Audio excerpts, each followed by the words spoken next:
Chapter 653. The bidding for the fleece flower starts now at a starting price of $500 million with an increment of $10 million per bid. You may begin. Upon Bruce's words, the auctioneer knocked the hammer on the table and the bidding commenced. Hands were in the air at once. Even though most of these people knew that they would not get the fleece flower for sure, even taking part in the bidding would give them bragging rights for years to come. That was what most of the people who raised their hands thought, and the price of the fleece flower quickly rose to $600 million. None of the elder four had moved at all. None of them were in a hurry. Wilbur furrowed his brows, starting to grow anxious on behalf of the bumbling idiot who had brought him here. He knew that Leonard would bid for it for sure, and he was going to get what he wanted if Wilbur did not stop him. Just as the price was around $670 million, Reed raised his hand and called out for $700 million. $720 million. Brody raised his hand. $730 million. Amon raised his hand. Leonard raised his own hand at last. $740 million.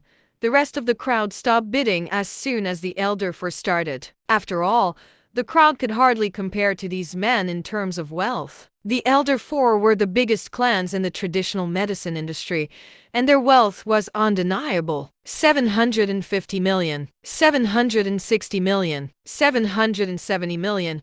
The bidders called out the prices and fierce competition broke out between the elder four. Wilbur watched Amon and the rest, his brows furrowed. He still could not understand why they were doing this. Was all of it just to take Leonard down?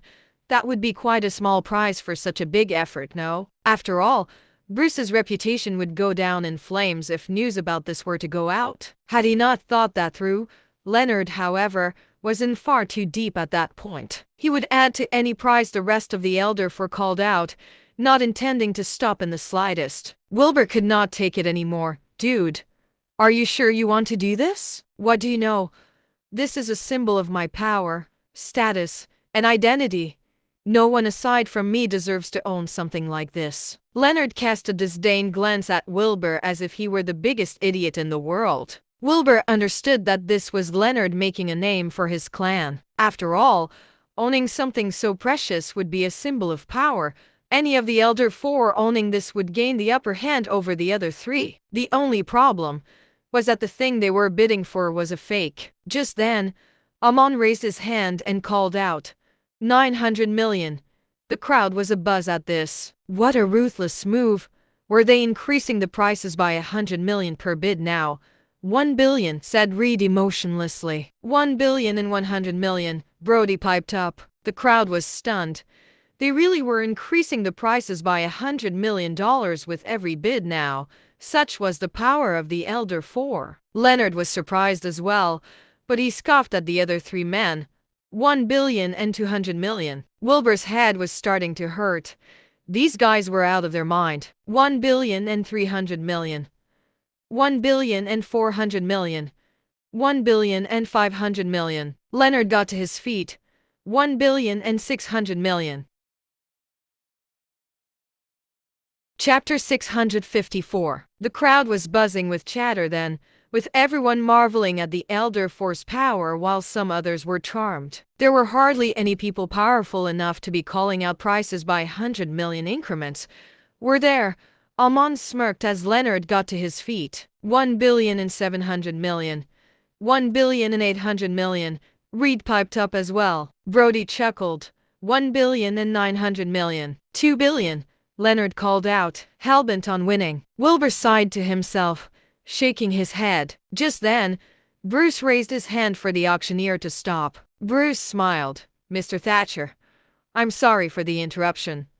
I don't mean to question your power, but I'm sure you won't have $2 billion in your cash, do you? Wilbur looked over at Bruce, watching him play his part in the act. Leonard chuckled. You're right, sir. I don't have that much money in cash. But do they? Leonard looked over at Amon and the rest of the elder four, his expression cold. Bruce followed his gaze. You'll have to put something down as collateral if you wish to keep bidding too, gentlemen. No problem, said Brody calmly. I'll use my company. Bruce smiled. No problem.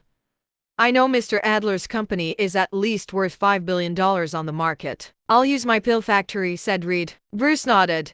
Mr. Ellis' pill factory is at least worth $4 billion. That's all right too. Amon got to his feet, calling out loudly, I'll use my company, my pill factory, and all my fixed assets, the fleece flower's mine. He then looked over at Leonard, raising an eyebrow in challenge. Bruce smiled. Very well. Mr. Tucker's assets are worth a total of around $10 billion. That'll do for sure. Leonard burst out laughing, his expression nothing but arrogant. I'll use 10,000 acres of herb fields. You've got a long way to go if you're trying to compete with me. Bruce grinned. Everyone knows Mr. Thatcher's herb fields hold the best soil to plant herbs on. They're a precious asset indeed. The fields alone are worth $8 billion. You're free to proceed. The crowd's jaws were agape. These guys were putting their assets down as collateral.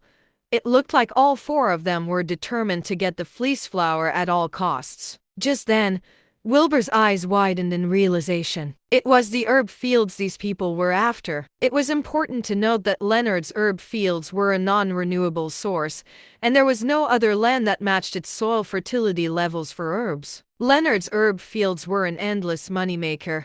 As long as the fields kept growing herbs to be used as products, the income would never stop. Anyone would be jealous of it. Leonard had used the herb fields as collateral, and he would not be able to make the money back after that since the fleece flower was a fake. His financial chain would break down, and he would not be able to keep his fields anymore. Leonard would be nothing without his herb fields, and vulnerable to whatever these people wanted to do with him. Bruce, being the chairman and a peak ambience level cultivator, had joined forces with the rest of the Elder Four, as well as Eliam and John, the top dogs of the herb industry. There was no way Leonard would be able to recover from this. This meant that all of this was just a ploy to get Leonard to surrender his herb fields and leave him with nothing. Leonard would be done for the second Bruce had valid reasons to take control of the herb fields. You may continue bidding now, gentlemen. Bruce chuckled. He sat back down in his seat, exchanging a smile with Eliam and John next to him.